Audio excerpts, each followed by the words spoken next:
হায়রে পরকীয়া, পরকীয়ার কারণে একটার পর একটা সংসার আর ফ্যামিলির জীবন নষ্ট হয়ে যাচ্ছে। শেষ পর্যন্ত সবাই আত্মহত্যার পথ বেছে নিচ্ছে। আসসালামু আলাইকুম, সবাই কেমন আছেন? আশা করি সবাই ভালো আছেন। মনটা খুবই খারাপ, মানে মনটা ভালো নেই, কিন্তু আলহামদুলিল্লাহ সুস্থ আছি। আপনার সাথে একটা বিষয় শেয়ার করছি। এই যে দেশের মধ্যে একটার পর একটা পরকীয়ার ঘটনা হচ্ছে, মানে কি আর বলবো। পরকীয়ার কারণে একটা ফ্যামিলির মধ্যে স্বামী অথবা স্ত্রী দুজন থেকে একজন আত্মহত্যার পথ বেছে নিচ্ছে, কিন্তু মাঝখান থেকে ছোট ছোট বাচ্চাদের জীবনটা যে এলোমেলো হয়ে যাচ্ছে, তাদের কি হবে ভবিষ্যৎ, তাদের কি হবে জীবনটা, ওইটা ভাবতে ভাবতে মানে খুবই খারাপ লাগে। এই তো আমার চোখের দেখা একটা পরকীয়া ঘটনা ঘটলো।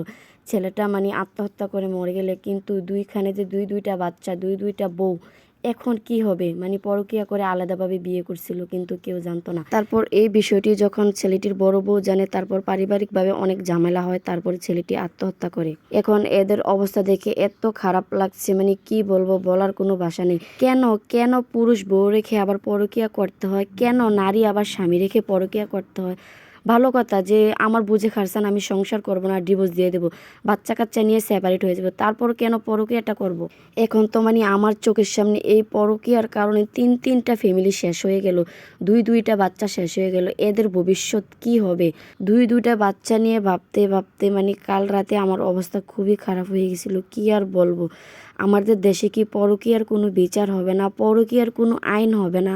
এই পরকীয়ার কারণে হাজার হাজার সংসার, হাজার হাজার ফ্যামিলি ধ্বংস হয়ে যাচ্ছে, হাজার হাজার বাচ্চা কাচ্চা এতিম হচ্ছে। মানে কি বলবো, মানে এই বিষয়টা মাথাত আসলে এত খারাপ লাগে, মানে বলার মতো না। হয়তো সোশ্যাল মিডিয়ার কোনো মানে অভিনেতাদের এসব বিষয় নিয়ে কিছু হলে আমরা ওইটা নিয়ে আলোচনা করি বা দেখি, কিন্তু আমাদের বাস্তব সমাজের সামনে যে এর চেয়ে বেশি কিছু হয়, ওইটা তো আমরা সবাই দেখি না। এই পরকীয়ার বিরুদ্ধে আমাদের সবাইকে রুখে দাঁড়াতে হবে। পুরুষ হোক মহিলা হোক, পরকীয়া করলে এদেরকে আইনের আওতা নেওয়া হবে এবং শাস্তি দেওয়া হবে।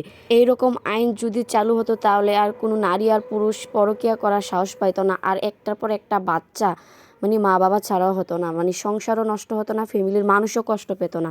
তো আমার চোখের দেখা এমন অনেক অনেক ঘটনা ঘটছিল, তাই এই নিয়ে একটু ভাবতে ভাবতে খুবই খারাপ লাগছিল। তাই এই খারাপ লাগা থেকে আজকে অনেক কিছু বলে ফেললাম। তো লাস্ট সবার কাছে মানে আমার একটা কথা, স্বামী স্ত্রীর মধ্যে যদি মানে বনাবনি না হয়, স্ত্রী স্বামীকে রেখে পরকীয়া করবেন না, স্বামী স্ত্রীকে রেখে পরকীয়া করবেন না। বনাবনি না হলে ডিভোর্স দিয়ে দেন, বাচ্চা কাচ্চাকেও একজনের কাছে রেখে দেন। তারপরও মানে এমন কিছু করবেন না যে ভবিষ্যতে বাচ্চা কাচ্চাদের জীবনটা এলোমেলো হয়ে যায় এবং দুঃখে কাটাতে হয়।